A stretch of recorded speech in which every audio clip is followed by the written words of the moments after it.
Ya Dewa ya Bathara. Untadewa kowe wong ngreget. Untadewa kowe njejemberi jagat. Untadewa kowe dilairake minangka pambayuning Pandhawa. Kowe ora iso ngayomi marang adi-adi. Untadewa. Untadewa kowe dudu sipating menungsa kang suci. Kowe ngrangsang dudu menungsa ning kowe buta Puntadewa.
Anggro sasumbarang lindu katara bumi gonceng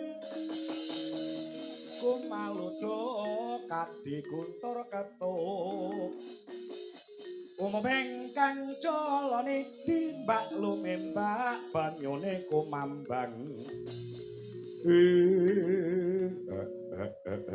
ladalah kebangetan mento uripku iki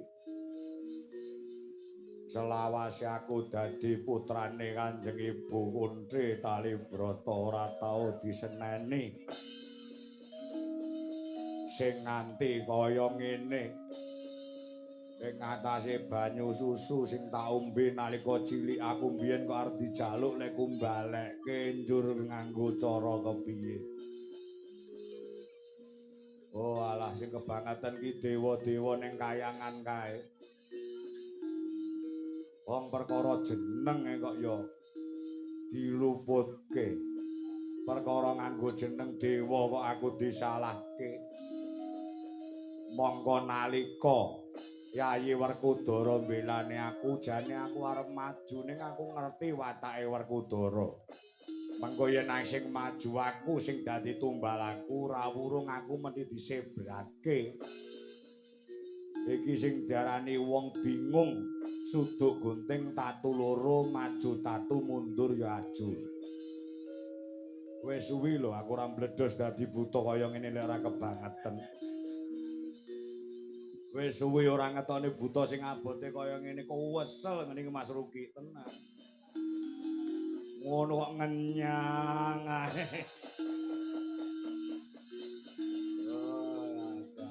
Urung ngerti lek ku ngamuk wong-wong kae. Urung ngerti lek ku manglurah ing Kayangan Suralaya. Tak gulung Kayangan Suralaya. Aku munggah Kayangan njaluk pengadilan dewa ora iso adil ratakne lawan bumi.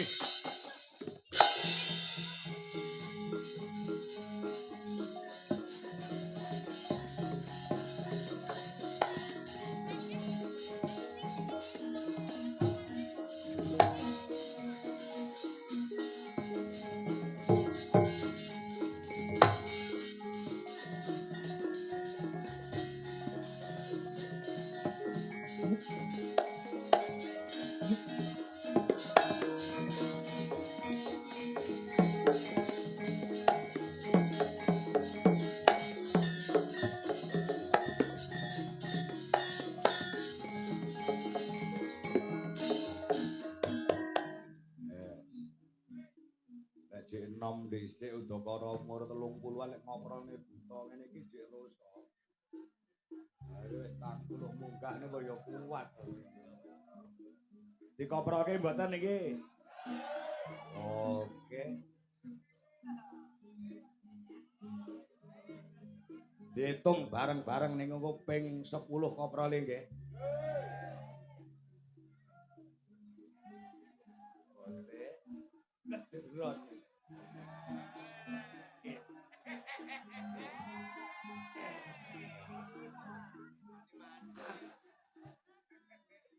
Diitung sareng-sareng yoga sinden penonton. Ya. Go.